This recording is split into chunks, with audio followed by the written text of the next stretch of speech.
Bismillahirrahmanirrahim. Assalamualaikum warahmatullahi wabarakatuh dan salam sejahtera. Hari ini merupakan hari ke-7 PKP kedua dilaksanakan.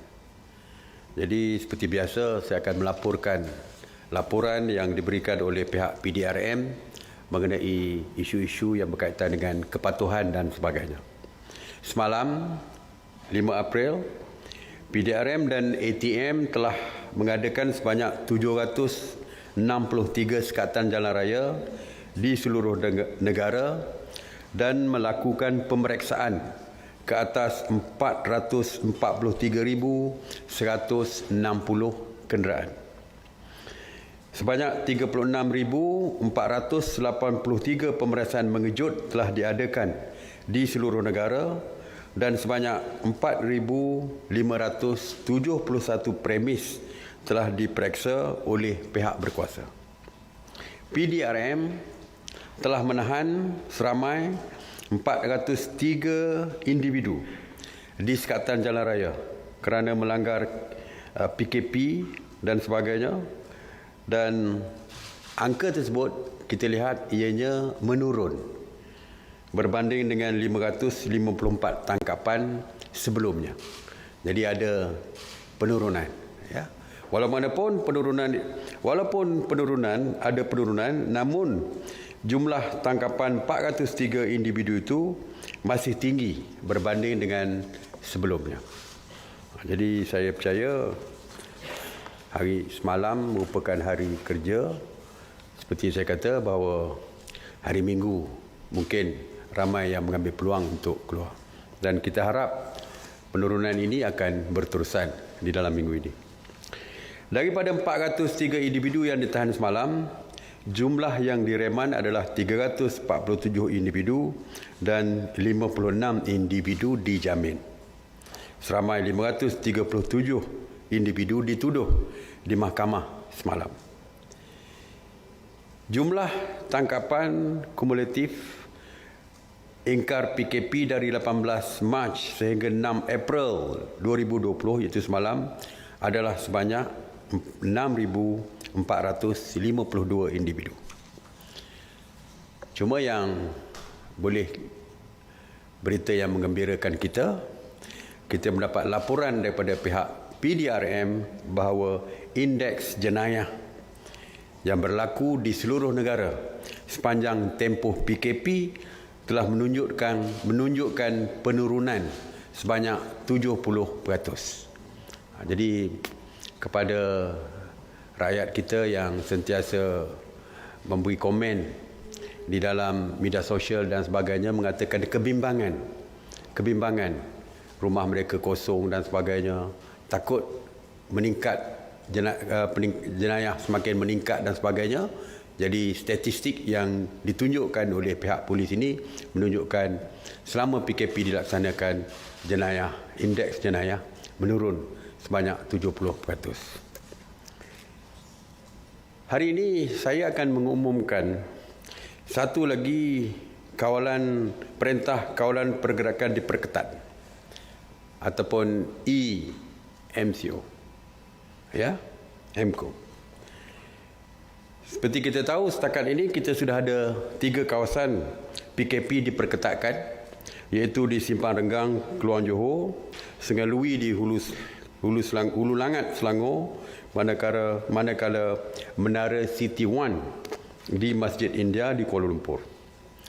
Kerajaan di atas nasihat daripada Menteri Kesihatan telah memutuskan untuk melaksanakan PKPD yang keempat di bangunan Selangor Mansion dan bangunan Selangor Malayan Mansion di Jalan Masjid India, Kuala Lumpur. Arahan PKP ini berikutan dengan 15 kes positif jangkitan COVID-19 di dua bangunan tersebut. PKPD ini akan melibatkan penghuni di 365 unit kediaman dan premis perniagaan.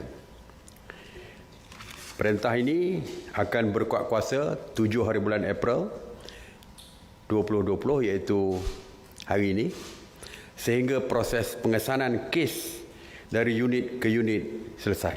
Jadi waktu 14 hari PKP ini dilaksanakan saringan kesihatan wajib kepada setiap penghuni yang mengundi di situ. Jadi penghuni sewaktu seperti biasa di dalam SOP-nya, setiap penghuni mesti berada di dalam unit rumah masing-masing ataupun unit flat ke whatever lah, tempat tinggal mereka. Unit tempat tinggal mereka tidak boleh keluar, malah orang luar pun tidak dibenarkan untuk masuk ke mansion yang saya sebutkan, dua bangunan mansion yang saya sebutkan tadi. Jadi saya amat berharap supaya penghuni yang di lockdown di situ supaya mematuhi setiap arahan yang dikeluarkan oleh pihak berkuasa, dan saya juga meminta orang ramai yang mungkin mempunyai kawan-kawan ataupun saudara mara di situ supaya tidak mengunjungi kawasan yang telah pun diisytiharkan sebagai enhanced MCO ini. Dan seperti biasa, pihak PDRM, ATM, APM, DBKL dan Rela akan mengawal seluruh kawasan tersebut. Operasi sanitasi awam.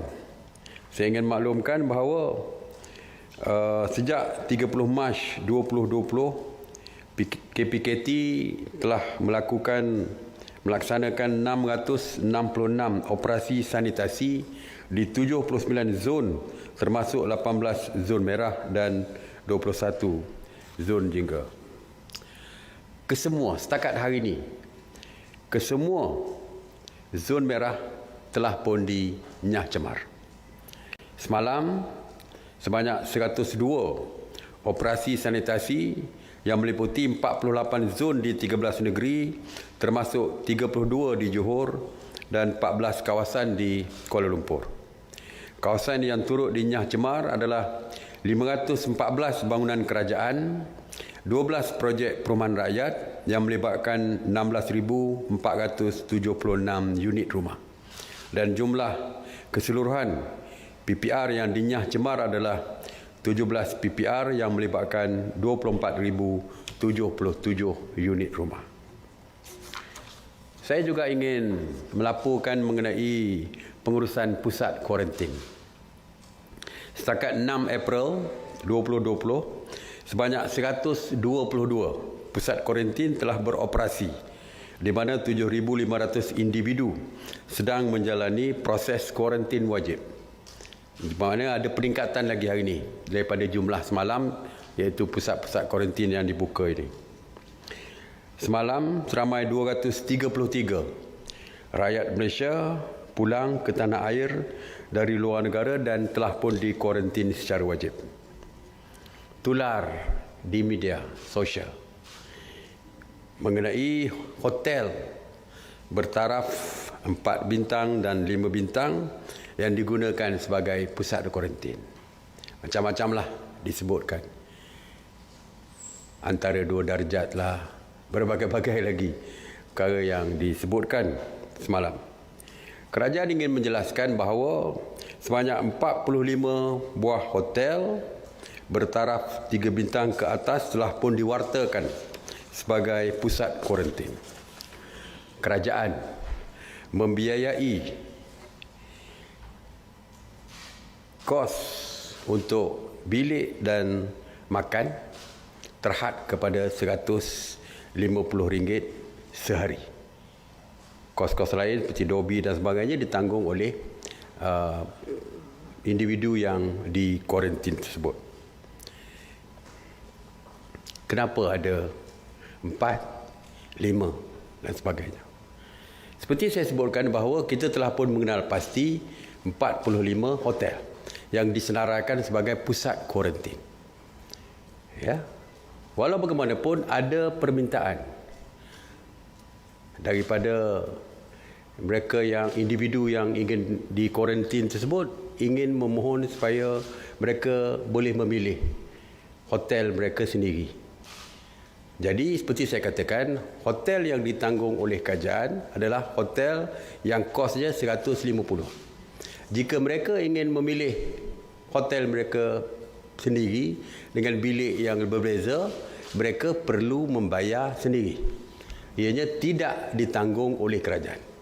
Peringkat awalnya, kita wujudkan hotel seperti ini kerana kita mendapat permohonan daripada pihak Kementerian Kedutaan Luar misalnya.